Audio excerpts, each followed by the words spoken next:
If you have tested positive for COVID-19, well, obviously you could spread that to another person through incidental contact. You're supposed to be careful.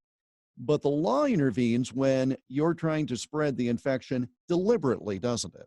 That's right. And Jeff, this has been on the books for many years. The fact that it's a crime to intentionally try to spread a disease. And with the AIDS epidemic, we saw this very frequently where people were spreading it in jails to unsuspecting sex partners. And this kind of thing has been on the books for a long time. Why don't we hear about it more often? It's tough to prove sometimes when you look at all of the elements. You have to intentionally try to spread it. And I say all the elements very broadly because different jurisdictions in different states have slightly different elements. It is, and the other thing is it's not only a criminal law issue, but there have been civil cases that have been premised on this fact that you can intentionally spread it.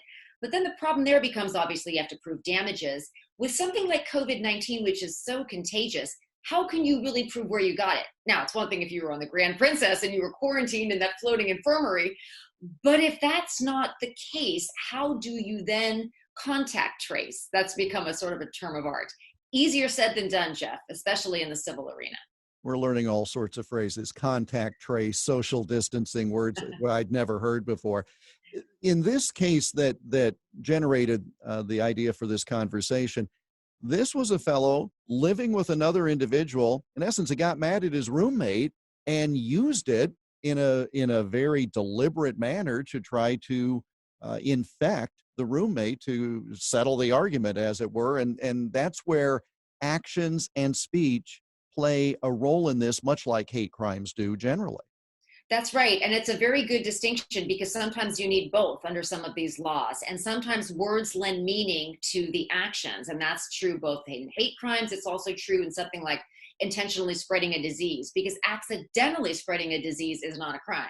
So yes, you often look, sometimes somebody's words give the best indication of what they intended to do.